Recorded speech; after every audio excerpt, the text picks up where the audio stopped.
ये कहानी आज से 1300 ईस्वी वर्ष पूर्व की है, जिसका उल्लेख हमें बाइबल में मिलता है और ये एक सच्ची कहानी है। हमें बताया जाता है कि 400 सालों से इब्रानू मिस्र में गुलाम बने हुए हैं। वो मूर्तियां बनाकर उनके शहरों की शान बढ़ा रहे हैं। इस दौरान वो ना तो अपने वतन को भूले हैं और ना ही अपने गॉड को, और ना ही ईश्वर उन्हें भूला है। वो लोग उस उम्मीद में हैं जब कोई गॉड का भेजा हुआ फरिश्ता उनकी गुलामी की जंजीरों को तोड़कर उन्हें आजाद करवाएगा, क्योंकि वहाँ उनकी हालत बहुत खराब हो चुकी थी। अगले सीन में मेम्फिस, जो कि राजा का महल होता है, एक मीटिंग होती है। उस दौरान राजा को बताया जाता है कि एक सेना जिसके 16,000 सैनिक हमारे राज्य की सरहद के बाहर डेरा डाले हुए हैं, लेकिन हमें उनका मकसद अभी तक नहीं पता। फिर भी उन्हें लगता है कि वो हमारी सेना के ऊपर हमला कर देंगे। राजा कहते हैं, मैं ये नहीं करना चाहता और ना ही करूँगा। और वो है उस दिन का इंतजार जब कोई हित्ती सेना हमारे महल पर हमला करे। इसलिए राजा अपने महल में अपने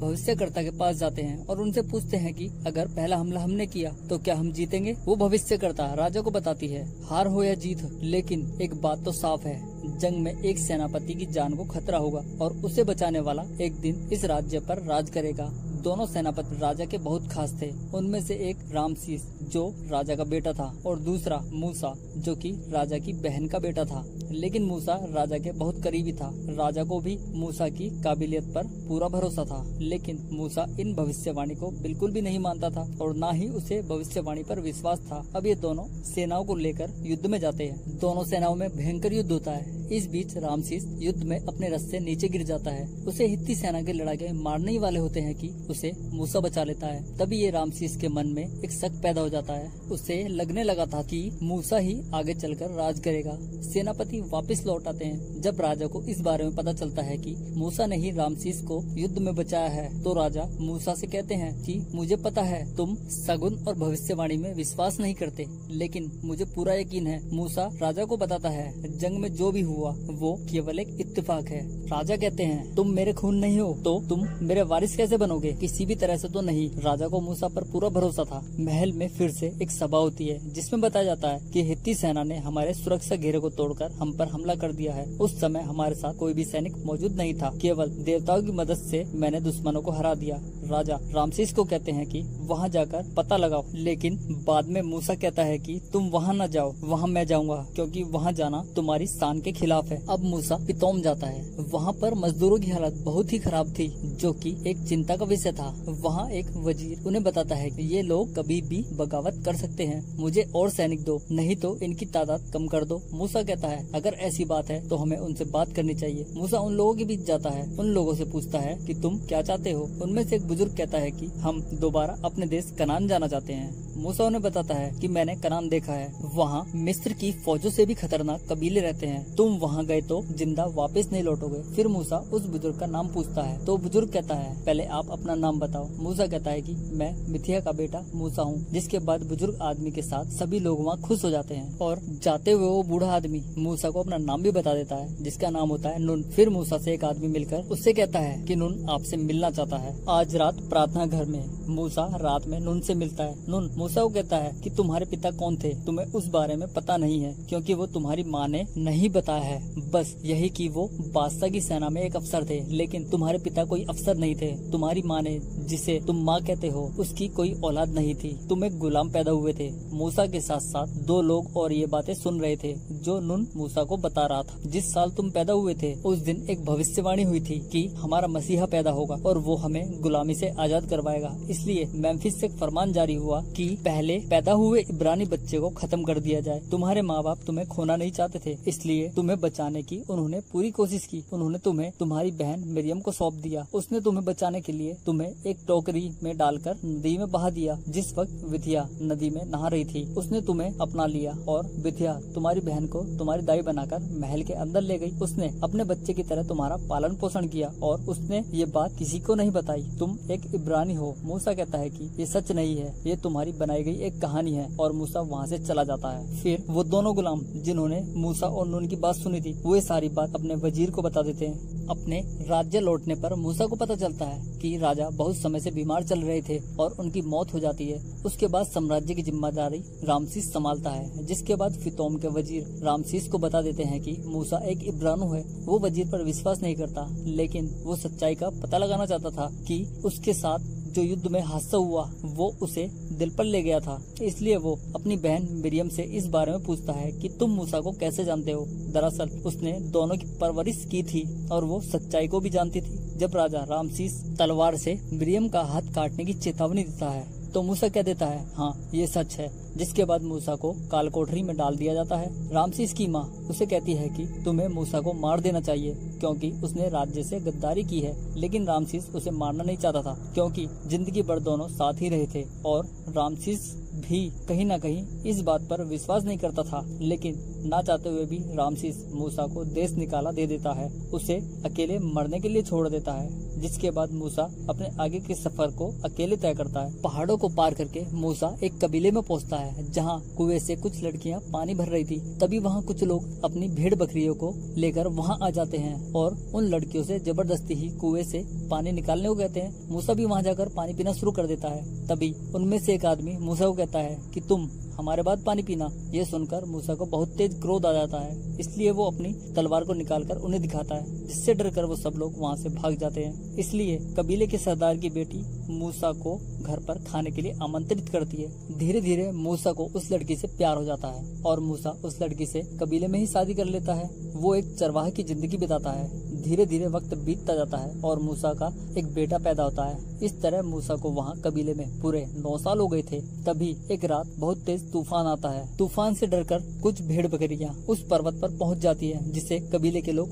ईश्वर का पहाड़ कहते थे। लेकिन मूसा को ईश्वर पर बिल्कुल भी विश्वास नहीं था, इसलिए वो पहाड़ पर अपनी भेड़ों को वापस लेने जाता है। तभी उसके साथ वहाँ एक हादसा हो जाता है और पहाड़ से कुछ पत्थर उसके ऊपर गिर जाते हैं, जिसमें मूसा पूरी तरह से दब जाता है। वो उससे हिल भी नहीं पा रहा था। तभी मूसा के सामने एक पेड़ से रोशनी निकलती हुई दिखाई देती है और वहाँ एक छोटा सा बच्चा मूसा के सामने आ जाता है। मूसा बच्चे से मदद मांगता है क्योंकि वो पहाड़ में बुरी तरह से फंस गया था। वो बच्चा मूसा से पूछता है कि तुम कौन हो। मूसा उसे कहता है मैं एक चरवाहा हूँ। बच्चा कहता है कि मुझे लगा तुम सेनापति हो क्योंकि मुझे एक सेनापति की जरूरत है, वो भी लड़ने के लिए। मूसा पूछता है किससे लड़ने के लिए। वो बच्चा बोलता है शायद तुम्हें पता है, तुम्हें जाकर देखना चाहिए तुम्हारे लोगों के साथ वहाँ क्या हो रहा है, और जब तक तुम वहाँ जाओगे नहीं उन्हें चैन नहीं मिलेगा। इतना कहकर वो बच्चा वहाँ से गायब हो जाता है। दरअसल वो बच्चा एक ईश्वर का रूप होता है। जब मूसा की आँख खुलती है तो वो अपनी पत्नी के साथ था और मूसा बुरी तरह से घायल हो गया था।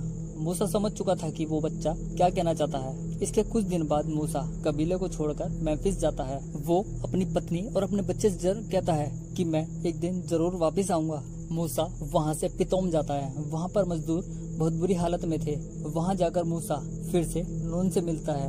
वहाँ पर मूसा अपने भाई हारून से भी मिलता है। उधर रात में राजा की आंख खुल जाती है क्योंकि राजा को ऐसा लग रहा था कि बाहर कोई आदमी है। वो अस्तबल में घोड़े के पास जाता है। तभी उसके पीछे से मूसा आकर रामसीस की गर्दन पर तलवार रख देता है। रामसीस मूसा से कहता है कि मुझे बहुत खुशी है कि तुम अभी तक जिंदा हो। इस पर मूसा उसे कहता है इसलिए तुमने मुझे मरने के लिए अकेले छोड़ दिया और अपने 2 आदमी को भेज दिया ताकि मुझे मार सके। रामसीस कहता है वो तो माँ ने भेजे थे क्योंकि वो ही तुम्हें मारना चाहती थी। फिर मूसा रामसीस को कहता है मैं भविष्यवाणी सही करने नहीं आया जिससे तुम डरते हो, और यहाँ के हालात पहले से भी ज्यादा बेकार हो गए हैं। रामसीस कहता है नहीं, अब व्यवस्था है। मूसा कहता है गुलाम रात दिन जुल्म सह रहे हैं, उन्हें मैं अपनी आंखों से देख कर आया हूँ। वो भी मिस्र के आदमी है, उन्हें काम के बदले पैसे मिलने चाहिए, तुम उन्हें आजाद कर दो। रामसीस कहता है हम उन्हें नहीं कर सकते क्योंकि वो मिस्री नहीं है। इसके बाद मूसा रामसीस से कहता है मुझे ना सुनने की आदत नहीं है और इसे एक ईश्वर का संदेश समझो। इतना कहकर मूसा वहाँ से सारे घोड़े लेकर चला जाता है। अगले सीन में रामसीस महल में एक सभा करते हैं और उसमें बताते हैं कि मूसा ने मेरी गर्दन पर तलवार रखी और गुलामों को छोड़ने की धमकी भी दी। इसके बाद उसे जीने का अधिकार नहीं है। रामसीस अपने सैनिकों को आदेश देते हैं मूसा के साथ साथ उसके परिवार को भी मार दो। सैनिक मूसा को ढूंढना शुरू कर देते हैं और इब्रानियों से मारपीट करते हैं। मूसा का पता न बताने वाले को फांसी पर चढ़ा दिया जाता है। राजा का अत्याचार दिन ब दिन बढ़ता जा रहा था। उधर मूसा भी अपनी सेना तैयार कर रहा था। वो उन लोगों को तीरंदाज और लड़ने के साथ साथ ही घुड़सवारी भी सिखा रहा था। मूसा अपने लोगों के साथ सभा भी करता है। वो कहता है अगर हमारी संख्या ज्यादा हो तो हम सामने से हमला कर दुश्मनों को चीर सकते हैं, और हमारी संख्या कम हो तो हमें दिमाग से लड़ना होगा। इसलिए अपने लोगों के साथ रामसीस की सेना के खाने के सामान को तबाह कर देता है और नावों से लाए जाने वाले सामान को पूरी तरह से नष्ट कर देता है। उधर इतना सब होने के बाद भी राजा खामोश नहीं बैठ सकता था। वो अपने सैनिकों को भेजकर उनके घरों पर हमला करवा देता है और बहुत सारे लोगों के घरों में आग भी लगा देता है। इस नरसंहार में बहुत सारे मजदूर मारे जाते हैं। मूसा को जब इस बारे में पता चलता है तो उसे बहुत तेज गुस्सा आता है। तभी मूसा के पास वो छोटा बच्चा भी आ जाता है जो ईश्वर का स्वरूप होता है। मूसा उससे पूछता है तुम अब तक कहाँ थे? वो कहता है मैं तुम्हें हारते हुए देख रहा था। तभी मूसा उस बच्चे को बताता है कि इस तरह की जंग में टाइम लगता है। वो बच्चा बताता है कि इस तरह की जंग में तुम्हें सालों लग जाएंगे या तुम्हारी पीढ़ी बीत जाएगी। मूसा उसे कहता है मैं इतनी देर लड़ने के लिए तैयार हूँ। वो बच्चा कहता है पर मैं तैयार नहीं हूँ। मूसा को उस बच्चे से बात करते हुए एक आदमी देख रहा था, लेकिन मूसा के अलावा उसे वहाँ दूसरा पर्सन कोई दिखाई नहीं दे रहा था, क्योंकि वो बच्चा एक ईश्वर का रूप था। वो बच्चा मूसा से कहता है कि तुम अभी कुछ न करो, बस देखते जाओ। इस बच्चे के इतना कहने के बाद ही मिस्र पर बहुत बड़ी मुसीबतें खड़ी हो जाती हैं। समुद्र में मछली पकड़ने गए हुए मछुआरों पर मगरमच्छ हमला कर देते हैं और उन्हें खा जाते हैं। नदियों का पानी खून की तरह लाल हो जाता है और मछलियाँ भी मरकर नदी में ऊपर तैरने लगती हैं। सारी फसलें भी खराब हो जाती है और खाने की चीजें धीरे धीरे खत्म होती जा रही थी। तभी वहाँ मेंढकों का प्रकोप भी शुरू हो जाता है। सारे मिस्र राज्य में मेंढक ही मेंढक हो जाते हैं और जब ये मेंढक मर जाते हैं तो सारे मिस्र राज्य में मक्खियाँ ही मक्खियाँ हो जाती हैं, जो मिस्र राज्य के सारे खाने और पानी को तबाह कर देती हैं। इसके बाद मिस्र में एक ऐसी भयंकर बीमारी फैल जाती है जिससे मिस्र का कोई भी आदमी नहीं बचता। यहाँ तक कि वो बीमारी राजा और रानी सहित उसके सभी लोगों को हो जाती है और वो बीमारी थी कोढ़ की। फिर राजा को मूसा घोड़े की पीठ पर एक संदेश लिखकर भेजता है जिसमें लिखा था कि जितनी भी आफतें हैं सारी ईश्वर की तरफ से आ रही हैं और ये कभी खत्म नहीं होंगी और बढ़ेंगी। हमें समझौता करना होगा हम दोनों की खातिर। लेकिन रामसीस चेतावनी को अनदेखा करके गुलामों को और ज्यादा काम देता है और साथ ही राजा कई औरों को फांसी भी दे देता है। इसके बाद मिस्र की हालत और भी ज्यादा खराब हो जाती है। वहाँ सारे घोड़े, बैल, भेड़, बकरियां, जितने भी जानवर होते हैं वो सारे मरते जा रहे थे। फिर मिस्र पर ओलावृष्टि भी होती है जिसमें सारी फसल नष्ट हो जाती है, जिसे देखकर अब रामसीस घबरा जाता है। जिसके बाद भी ईश्वर का गुस्सा शांत नहीं होता और बहुत सारे टिड्डे शहर पर हमला कर देते हैं जिससे सारा खाना और फसलें बर्बाद हो जाती है। अब रामसीस अपने राज्य की भलाई के लिए ईश्वर की शरण में जाता है। वो ईश्वर से प्रार्थना करता है। उसे लगता है कि यहाँ पर मूसा है, लेकिन वहाँ कोई नहीं होता। वो कहता है मेरे पास तुम्हारे लिए एक प्रस्ताव है। अगर अब एक भी चीज हुई तो एक इब्रानी बच्चा जो अभी चल भी नहीं पाता वो कभी नहीं चलेगा, क्योंकि मैं उन्हें दरिया नील में डुबो दूंगा जैसे तुम्हें डुबो देना चाहिए था। और तुम कहते हो कि ये तुमने नहीं, तुम्हारे ईश्वर ने किया है। मैं ईश्वर ही हूँ।